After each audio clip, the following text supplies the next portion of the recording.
información. Ya en esta segunda etapa del curso nos vamos a enfocar mucho más a los modelos RBC, ¿no? Los ciclos económicos reales, y a los modelos neokeynesianos, sobre todo la fijación de la tasa de la regla, ¿no? Que es uno de los puntos importantes en cuanto a este curso, ¿no? Como los bancos centrales fijan la tasa de interés, considerando algunos parámetros, ¿no? Considerando unas de las variables, pero teniendo en cuenta mucho el tema de la inflación y, por supuesto, de la regla o lo que se conoce como la brecha producto. Pero no son, digamos, los temas ya finales del curso, y vamos a tratar a ver si nos da el tiempo de poder hacer un poquito de lo que es economía abierta con estos modelos, y un poquito de lo que es lo que teníamos previsto hacer era un poco de lo que es sostenibilidad fiscal. Eh, Vamos empezando con RBC. Esto en sí, la bitácora no solamente hoy día, sino la de la siguiente clase. Nos vamos a poner mucho más énfasis en el tema de los ejercicios. Pero acá vamos a tratar de enfatizar estos primeros puntos, ¿no? Primero, partimos de cómo surge el RBC. En la época de los 70, cuando empezó la estanflación, es decir, una inflación muy fuerte, muchos de los, digamos, en la coyuntura norteamericana y del mundo, estábamos en un énfasis de los modelos keynesianos, donde en cierta manera manejaba mucho para medir el tema de inflación lo que era la curva de Phillips, y lo que se trataba siempre de buscar es el hecho de la causalidad, o digamos de los movimientos conjuntos, o lo que se conoce como los co-movimientos. ¿Y en eso qué consistía? Pues en que si teníamos, o mejor dicho, los modelos explicaban las relaciones cuando sucedía un hecho y la repercusión sobre otras variables. Por ejemplo, si los precios subían, qué pasaba con la producción, o algún otro énfasis en las variables macroeconómicas. Lamentablemente, muchos de estos modelos no lograron predecir de manera eficiente este incremento generalizado de la inflación. Y surge en esas épocas lo que se conocía como la crítica de Lucas, que creo que en un momento lo hemos explicado, ¿no? Donde en cierta forma Lucas decía que los modelos tradicionales solamente explicaban acciones y reacciones de manera agregada, pero no eran capaces de poder predecir o digamos, contrarrestar efectos microeconómicos, sobre todo en aspectos de racionalidad. Es decir, no podían prever efectos muy neutros o efectos pequeños que podrían desencadenar digamos, afectar muchas variables macroeconómicas, debido pues a que no siempre la lógica racional era algo estándar o establecido. Entonces, ante esta situación surge la necesidad de cambiar esos parámetros, surge la necesidad de romper ese estigma de modelos y buscar modelos que sean más microfundados y, sobre todo, basados en lo que son las expectativas racionales. Es decir, empezar a prever mediante modelos y, sobre todo, calibración de esos modelos, lo que podría suceder sobre una situación. Por ejemplo, voy a tratar acá. Ahorita estamos en noviembre, o octubre, perdón, ¿no? Octubre del 2025.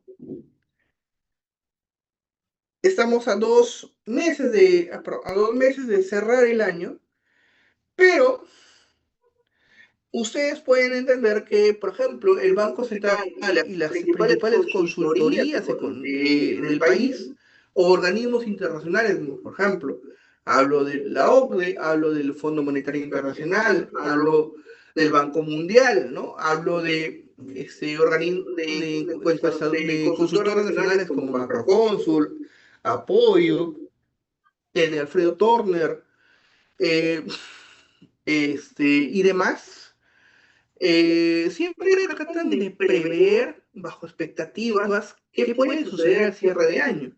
Bueno, igualmente el Banco Central hace su encuesta de expectativas, estoy seguro que ustedes sí han de haber revisado, y bajo esa información, haciendo preguntas a expertos, a economistas, digamos que tienen cierto view de la situación, conocen información de variables adelantadas, prevén cuánto puede crecer una economía o esta economía para este año, el cierre de año, y cuánto puede esperarse para el siguiente año y el subsiguiente.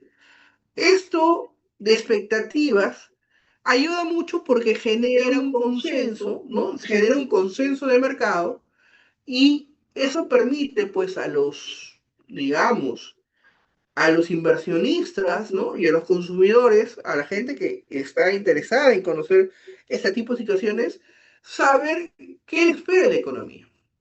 Y yo les pongo un ejemplo, ¿no? Este es el 2025, disculpen que estoy sin... A ver, 2025, 2026, y por ejemplo, yo tengo que me dicen que este año vamos a cerrar en 3,8, voy a poner números cualquiera y acá va a ser menos 1,5. Tengo otro escenario que me dice que esto va a ser menos 1, ¿no? Imagínense que pasa una catástrofe en esos últimos meses y acá se vuelve menos 5. Y aquí puede ser igual 3,5, tal como lo hemos planteado en el marco macroeconómico, y acá se está volviendo 3.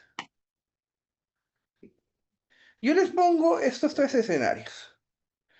Si ustedes estuvieran en el escenario número 2, en el escenario más complejo, es decir, este es el escenario 2, este es el escenario 1 y este es el escenario 3. Si ustedes estuvieran en el escenario 2 y fueran inversionistas, ¿ustedes tomarían esa decisión de venir a invertir en este país? ¿Qué dicen?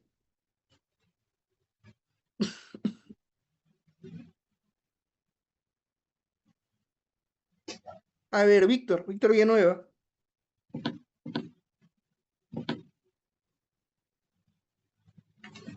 Víctor Villanueva. Sí.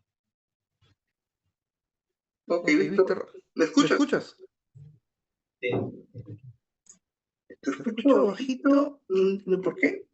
Pero la pregunta que te hago es, en este escenario número 3, si tú fueras un inversionista, ¿no? ¿Vendrías al país a invertir?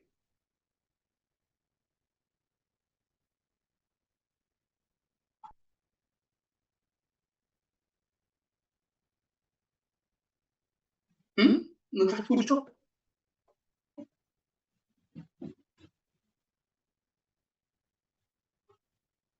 A ver. Víctor, ¿me escuchas?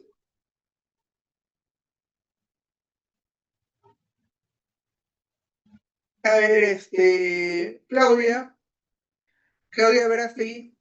Sí, profesor.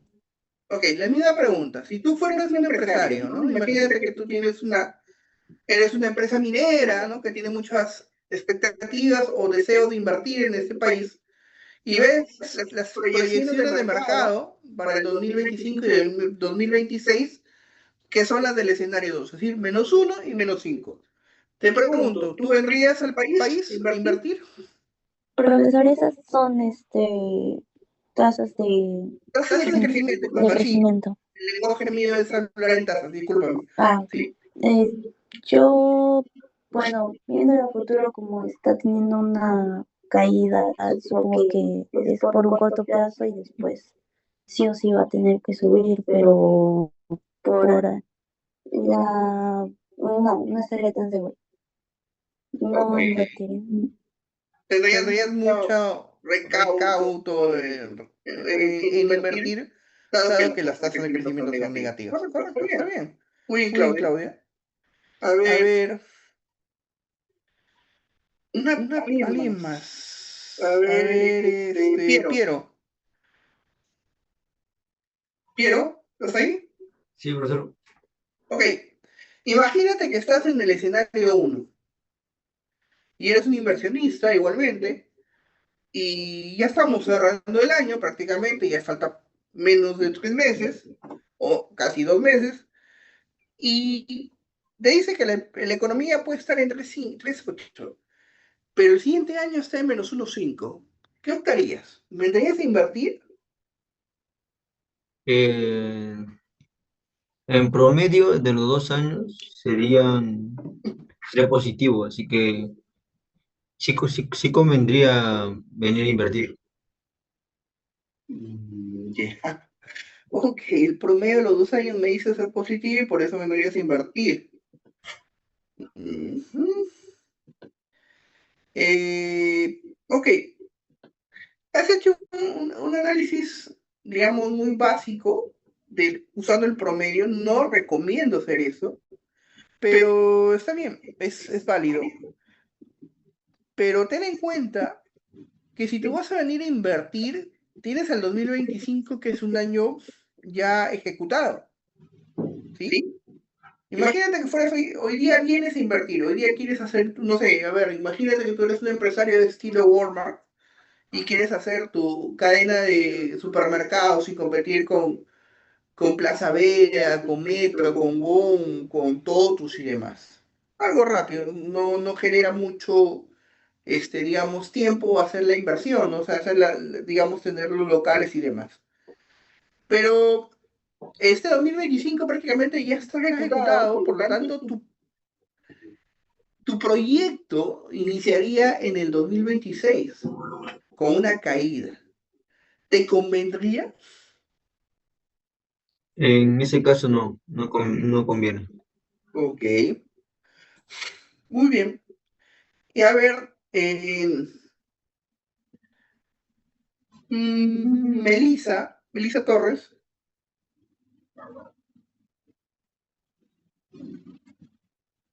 Melissa, ¿no está Melissa?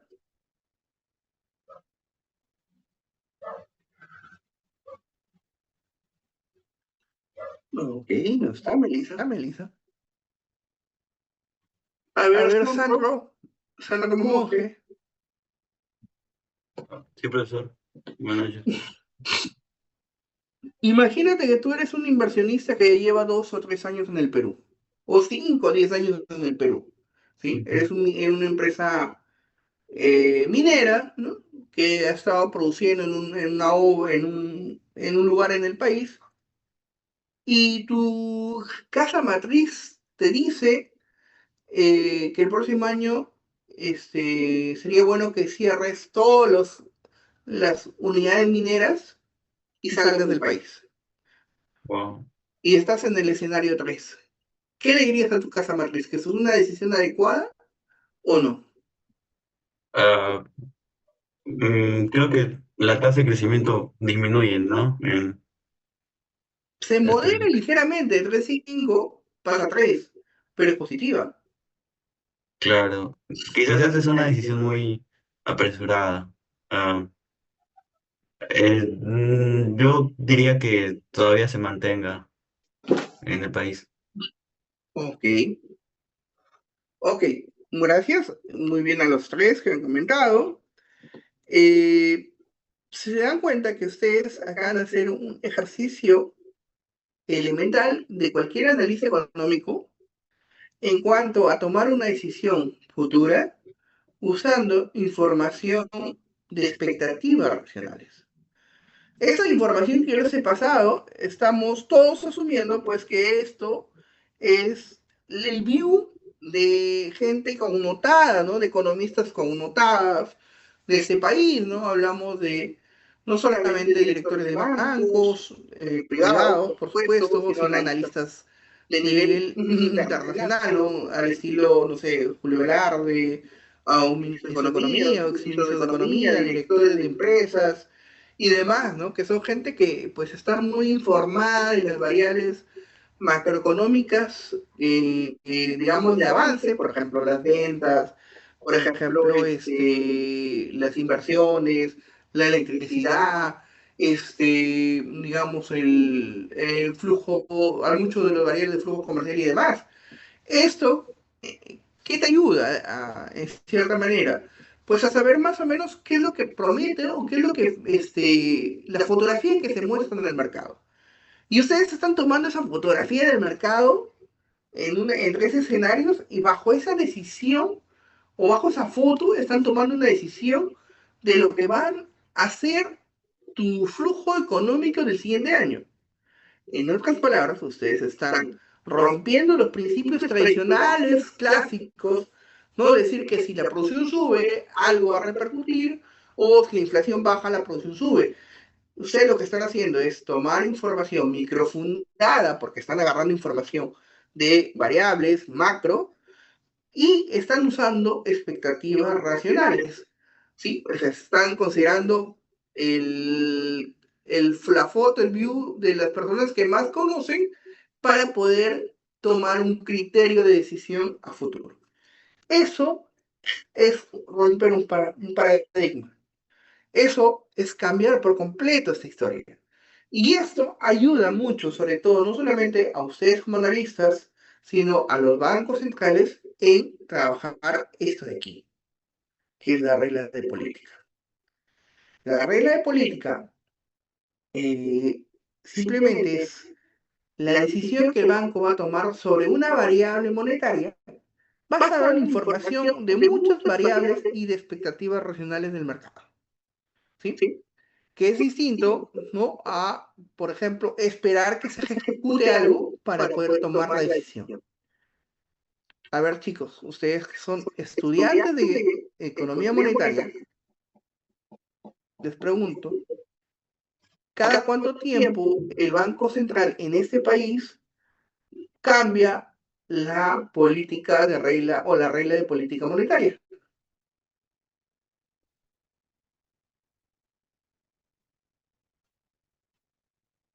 ¿Nadie? Cada año Cada año, o cada semestre. Cada trimestre. cada trimestre. Ok. ¿Alguien tiene otra? ¿Cuál era la pregunta? ¿Cada cuánto tiempo el Banco Central cambia la regla de política monetaria?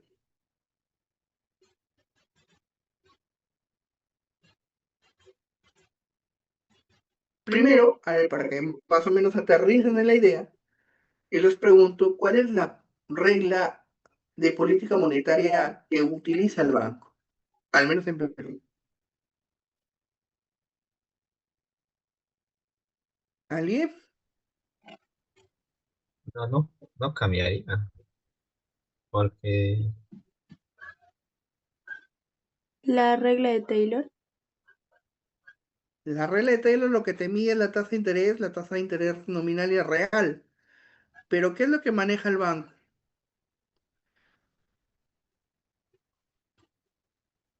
¿Mm?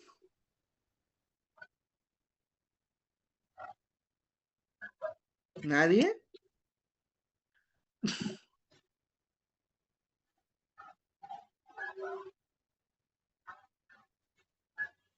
¿Nadie? ¿Nadie?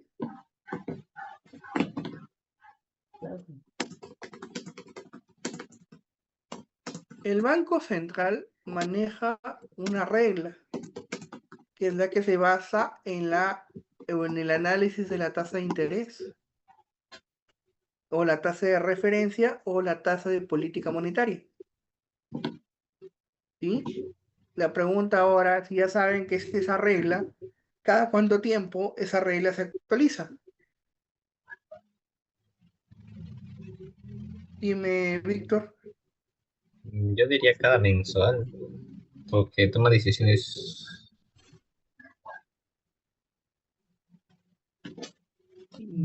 Ya. Profesor, creo que ¿Quién? depende de los factores que suceden, como factores económicos o políticos. O sea, no hay un tiempo establecido. Depende de las situaciones del país, de lo que atraviesa. Ah, sí, ok.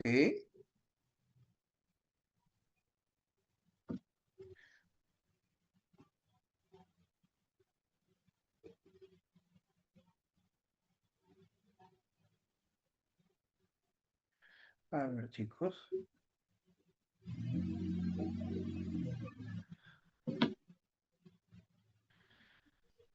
¿Dónde está?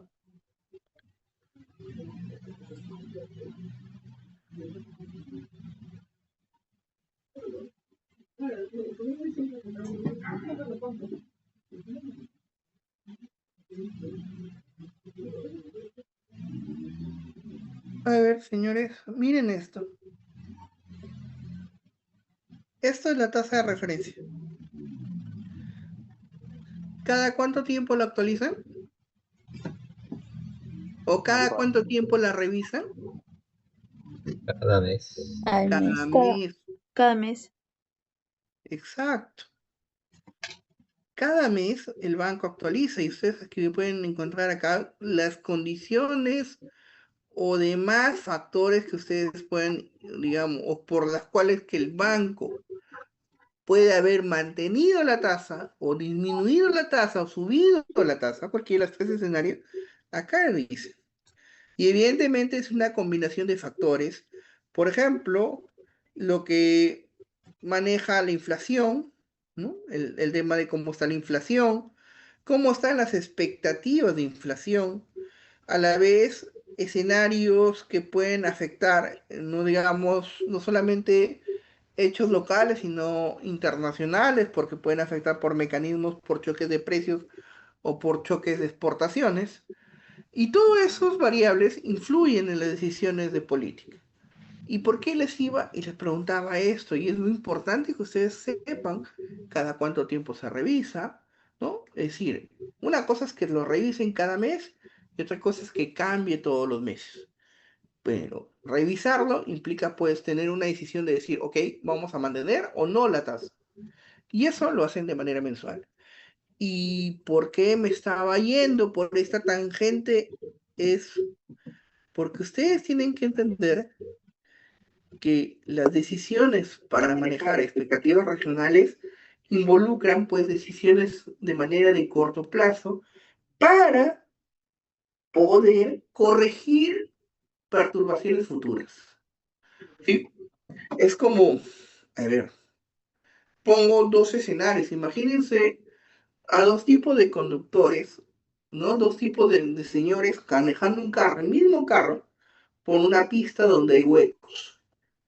Tienes un primer señor, un primer chofer, que puede manejar y simplemente reaccionar después de sentir que tropezó en ese hueco.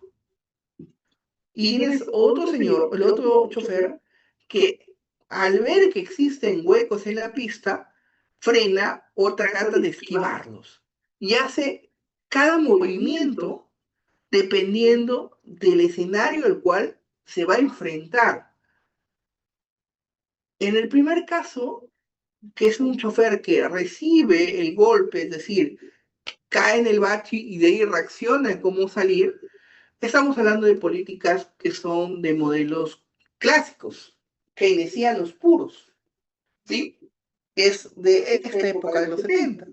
Mientras que el segundo chofer, que reacciona o trata de esquivar esos baches, buscando mecanismos, no sé, girando un poco a la izquierda o a la derecha, manejando muy leve para no sentir el golpe en el carro, ese es una persona que usa o que está, digamos, estoy tratando de hacer ejemplo sobre modelos de políticas de este tipo de RBC, porque este señor está observando cómo está el escenario y aplica mucho de esperar o tomar lo que es una expectativa racional, porque está preveyendo el escenario y busca la mejor alternativa. Y por supuesto, microfundado porque utilizará modelos matemáticos, ¿no? Ecuaciones diferenciales, variables de intertemporalidad que le van a ayudar pues a poder definir, ¿no? Cómo manejar sin que se malogre el carro, ¿sí? Entonces, eso es lo que trataba de encajar en este tipo. Los modelos antiguos, los modelos keynesianos, los modelos que estuvieron en boga en los 70 y que no pudieron, digamos, prever este efecto de inflación y crisis que se daba, eran modelos que reaccionaban ante un impacto. Es por eso que no podían prever. Mientras que los modelos de reglas como los RBC tratan de usar las expectativas, tratan de usar modelos microfundados para anticipar el efecto y buscar alternativas.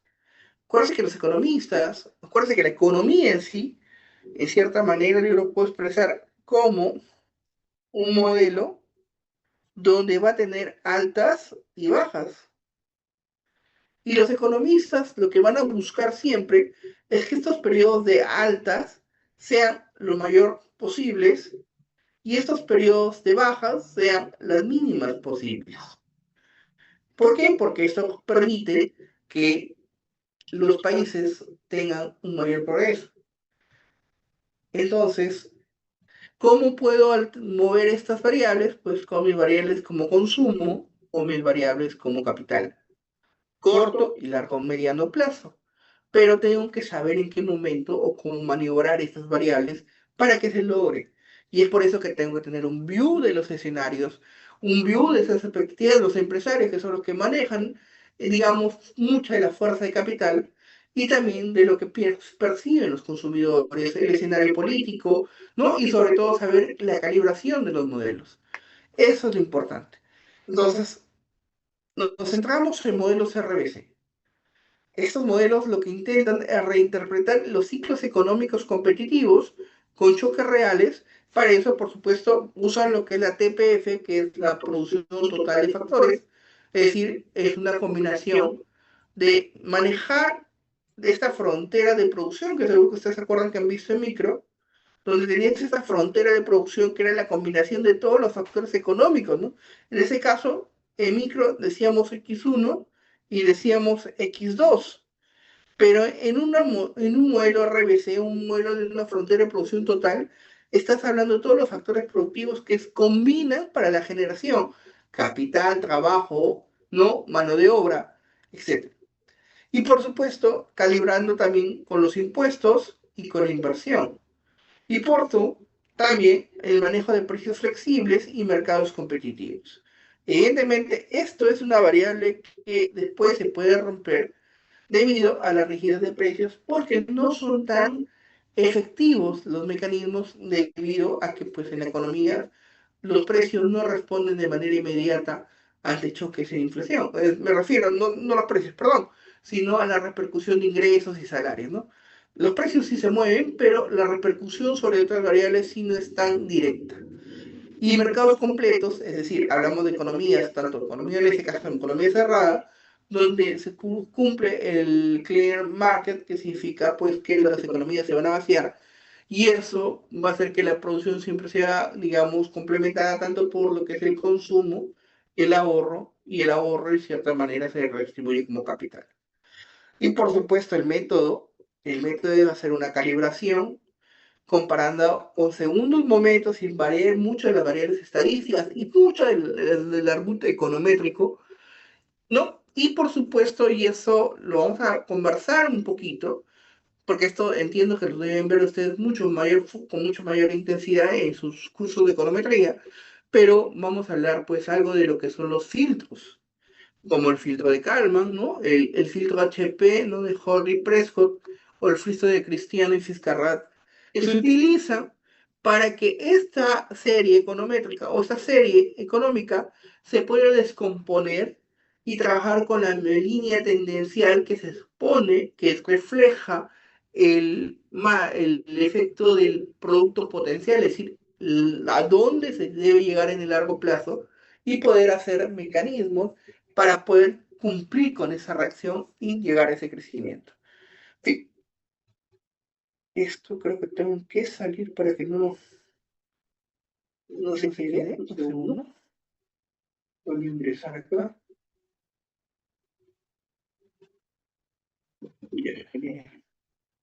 Ok. Entonces, hablamos un poco de las variables, ¿no? Para entrar un poco en el debate. ¿Qué tenemos acá?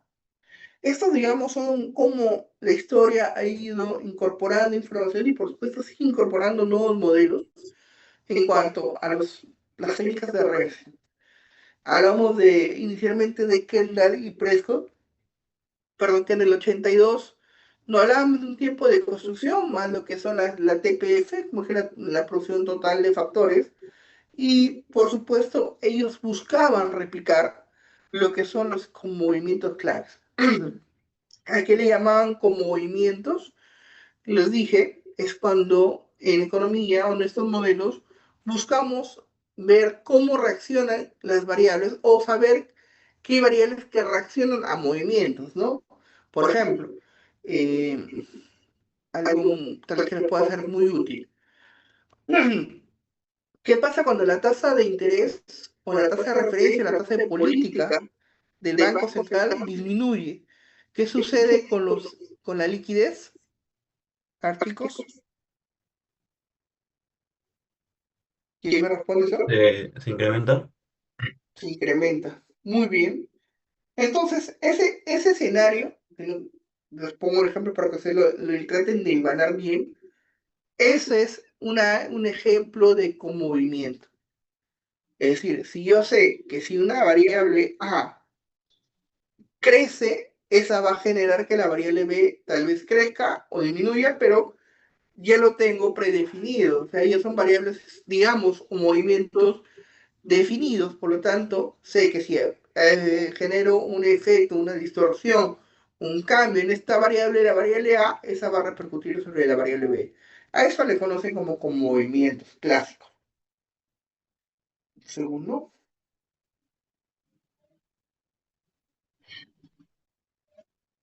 Ok.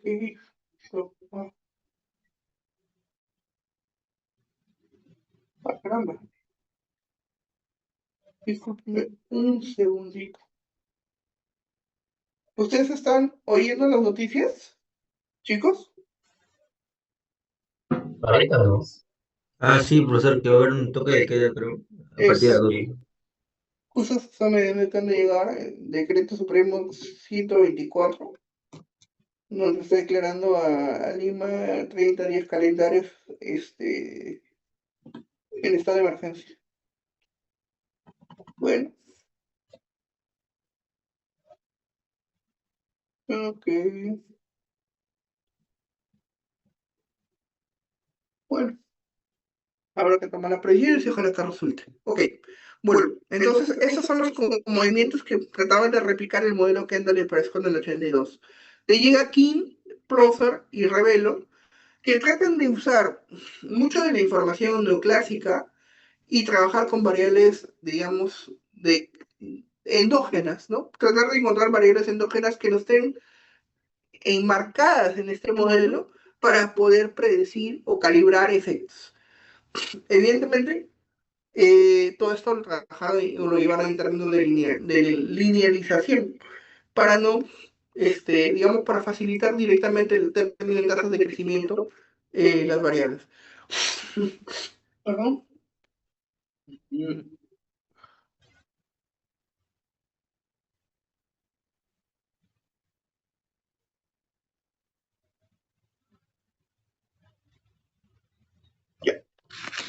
Ok. Y bueno, en el 86 y el 90 se juntan Prescott con Closer y buscan, digamos, dentro de las teorías, tener una defensa más metodológica y, digamos, de un view más completo, una visión panorámica. Y en el 95, Colin y Nexon, perdón, digamos, ya empieza a trabajar con mecanismos de propagación a través de técnicas econométricas, ¿no? Como en este caso el HP, que es el filtro de Prescott, y que busca mucho, mejor dicho, separar la variable de producción, o mejor, más claro, el PBI, separarlo y tomar la información de la variable tendencial, que eso es lo que más, digamos, utilizan para modelos de este tipo. Ok, vamos a ver una foto completa de lo que es estos modelos. Partimos, digamos, de las preferencias, no usando un tipo de función de utilidad y la tecnología, Y vamos viendo los agentes representativos, ¿no? Como toda economía cerrada, que ya hemos visto hasta ahorita en el curso, eh, hablamos de tres agentes involucrados, ¿no? Los hogares, las firmas y el gobierno. Por el momento son los tres grandes agentes económicos que intervienen en esta economía, teniendo en cuenta que es una economía cerrada. En cuanto a los hogares, sabemos que los hogares tratan de satisfacer su función de utilidad a través de dos variables puntuales. A través del consumo, porque se supone que si yo consumo más, ¿no? Si yo consumo más, entonces voy a incrementar mi utilidad, mi función de utilidad y voy a tener mayor satisfacción. A mí, escrito. Ok. ¿Sí? Entonces, el incremento del consumo, pues, digamos que se repercute o se transforma en mayor función de utilidad. Y también está el trabajo o el ocio. ¿En qué consiste esto? Vamos a llamar ocio como L sub T, que simplemente es la relación de uno menos las horas de trabajo, ¿no? Sabemos que en cierta manera las horas de trabajo, o mejor dicho, el día dura 24 horas y lo que vamos a hacer es todo dividido entre 24 y vamos a tener una relación en términos de uno, ¿no? ¿Cuánto es el tiempo que dedicas al trabajo y cuánto dedicas al ocio? Se supone que pues el trabajo, si bien es cierto, genera ingresos, pero en términos de utilidad, trabajar más desincentiva la función de utilidad, porque no llegas a satisfacer muchos tus tiempos. Es por eso que muchos modelos o bien presentas como menos las horas de trabajo, a lo que hemos visto en otros modelos anteriores, o simplemente presentas el tiempo de ocio como la relación de uno menos el trabajo. ¿Por qué? Porque tener ocio pues te da más tiempo de, digamos, de tranquilidad, de plenitud y demás, y eso aumenta tu función de utilidad. Profesor, Dime. ¿está en términos de unidades monetarias? No, es en términos reales. Sí, después lo vamos a ver la transformación. Entonces, esa función es una función clásica CES, pero con algún cambio en cuanto a la perturbación y a la elasticidad que se puede generar en términos de estos cambios en consumo y en horas de ocio. Para eso definimos como una función donde tiene un parámetro, no es salario, por si acaso, sino que te dice que tu función de utilidad es una función lineal donde vas a tener parte de tu tiempo dedicado al consumo y parte dedicado al ocio, en función de una elasticidad, que es una elasticidad constante, ¿no? Que va mayor a cero, y esta perturbación W, que está sesgada entre 0 y 1. Con ello, pues, o bien tienes como dos líneas, o puedes consumir todo, o puedes tener ocio completo, o puedes tener una combinación lineal de ellas, y por supuesto, calibrado por esta elasticidad, a la larga, lo que va a hacer que ese modelo sea no separable, que es parte de los principios iniciales, ¿no? Que esto es un modelo donde los variables no son separables. Las firmas van a tener una tecnología tipo Cox-Douglas, ¿no? Con lo que es la función total de factores. Y en este caso hablamos de dos factores importantes, ¿no? Que son capital y horas de trabajo, ¿no? En este caso, como estamos viendo a Cox-Douglas, sabemos que el parámetro alfa tiene que sumar 1, ¿no? Porque estamos hablando de un rendimiento de escala constante, ¿no? Y por supuesto que este factor, que es el factor tecnológico, este factor A, va a comportarse como una variable tipo AR1. Es decir, que es un autorregresivo de orden 1 con este comportamiento, donde tenemos que el logaritmo de esta variable a sub t, al cual vamos a llamar una A minúscula, simplemente va a ser ρ por el logaritmo de esa variable a sub t menos 1, más que es el efecto estadístico, o lo que se conoce como ruido blanco, es decir, que es una variable que tiene comportamiento de media 0, ¿no? Perdón, media 1 y la desviación estándar 0.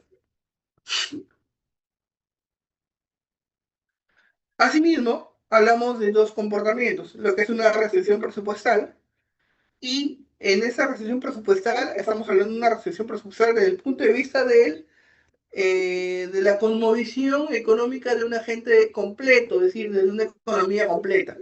Y en esta economía completa hablamos pues de que estos son todos los consumos y estos son todos los ingresos. En cierta manera tenemos que como consumo o como variables de gasto, perdón, tenemos el capital, lo que se estima como para capital y para consumo, pero consumo futuro, ¿sí? Que es el KT más 1, y eso simplemente va a ser igual a la relación que se da en cuanto pues a la función de capital, que es 1 menos la depreciación por el capital, más este es el factor o el gasto, no los ingresos que se tiene por la renta de trabajo, y esa es la renta de capital, es decir, en el primer caso las horas de trabajo, que es H por W, que es el salario en horas. Igualmente aquí tengo la tasa de interés generada por el capital invertido y este T que viene a ser los impuestos que grava el Estado. O sea, acá tienes la relación presupuestal general y por supuesto hablamos en términos de precios, perdón, en términos de precios competitivos, donde tienes que la tasa de interés simplemente es igual a alfa por A a la T y este que está en términos de, digamos, de capital humano, ¿no? Y esta función, por supuesto, nace de esta ecuación con esta restricción presupuestal, por supuesto.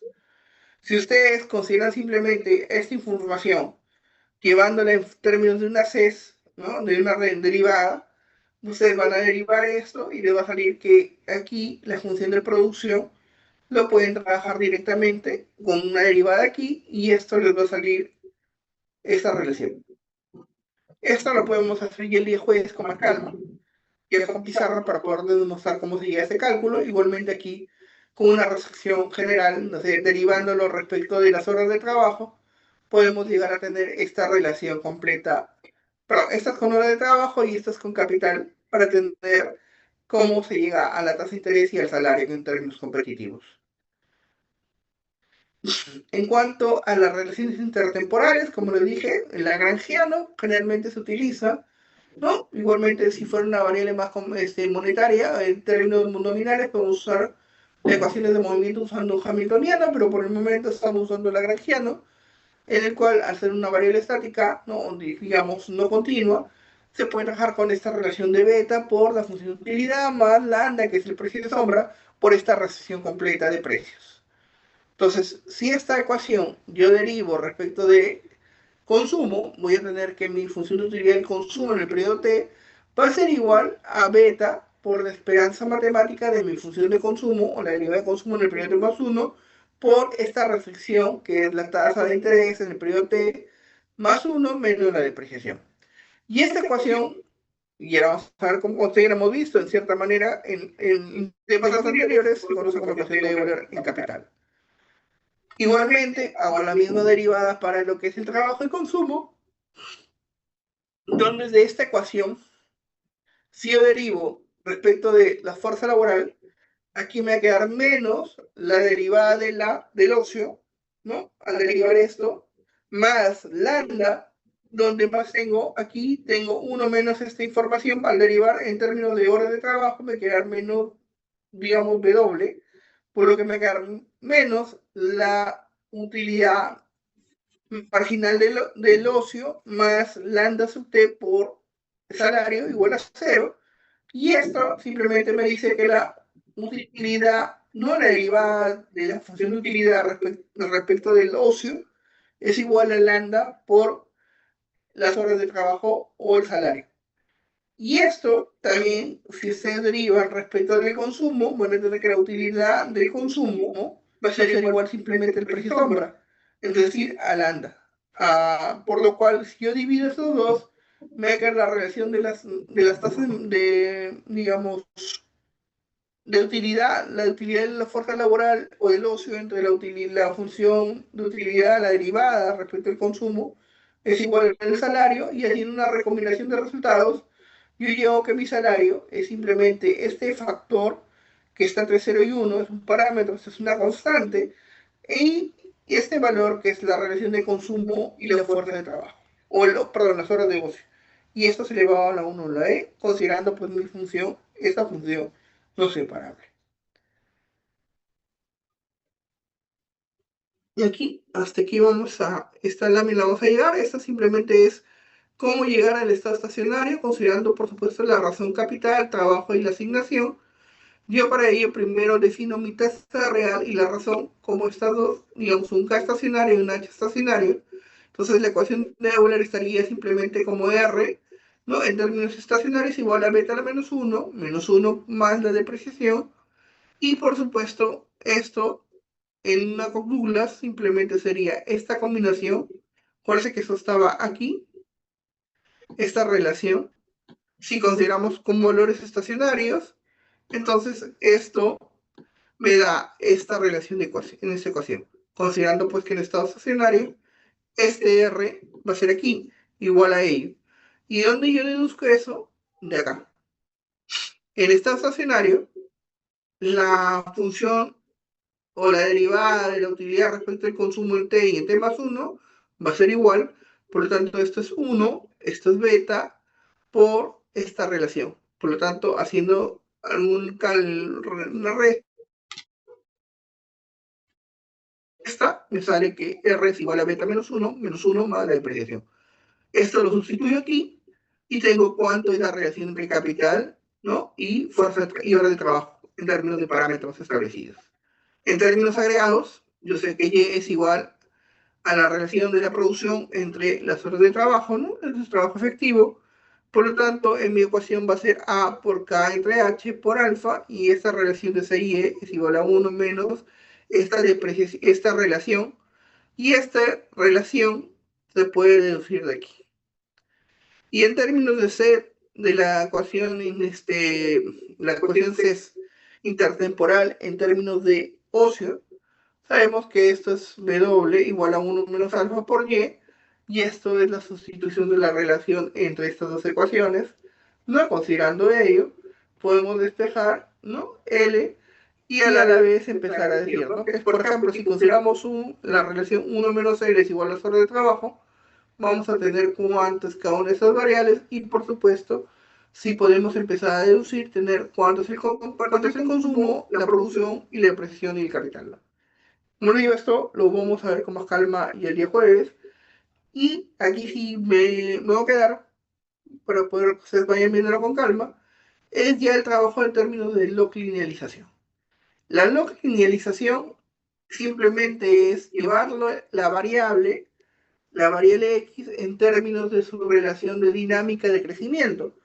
Sí, en otras palabras, lo que hago es simplemente tomar el logaritmo de esta variable y le voy a restar su parámetro de logaritmo, o mejor dicho, el logaritmo de la media de esa serie. Por lo cual yo voy a estabilizar mi modelo en términos de crecimiento. Entonces, todas mis ecuaciones que hemos visto anteriormente, todas estas ecuaciones las podemos llevar en términos de log.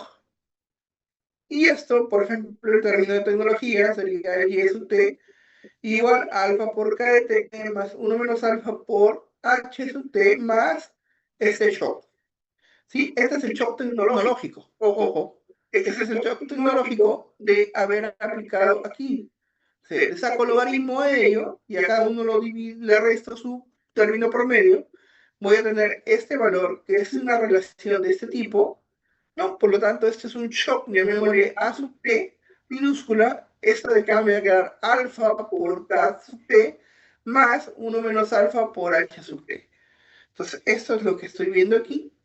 Y esto, señores, es muy importante porque este va a ser mi variable de impacto.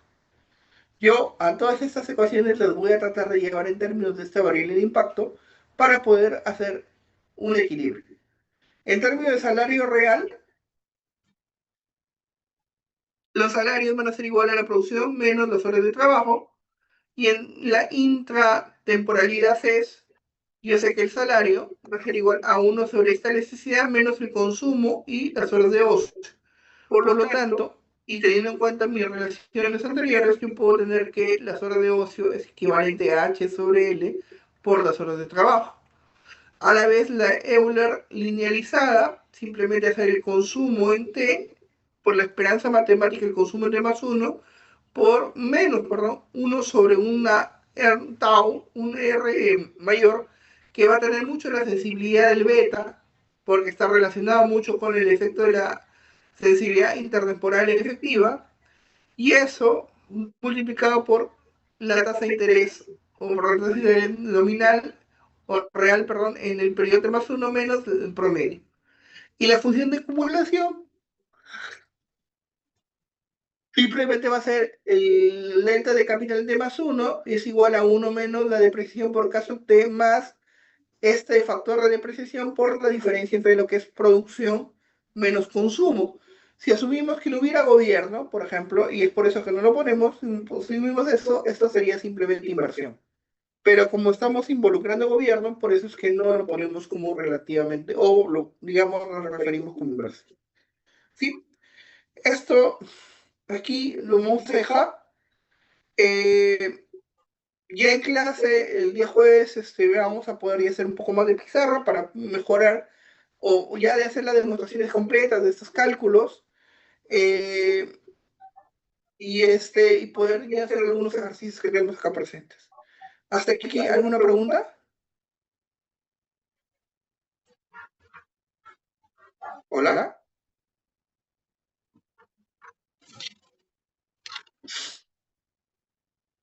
Todo bien, profe. Todo bien, Gracias, profe. Daniel. Ok, chicos, disculpen nuevamente la demora, y y bueno, el jueves sí vamos a tratar ya de profundizar un poquito más en este tema, tenemos un par de semanas, y ya, ya la otra semana ya les explico cómo hacer el trabajo para la tercera práctica. Listo. Nos vemos el día jueves entonces. Hasta luego, profe. Gracias.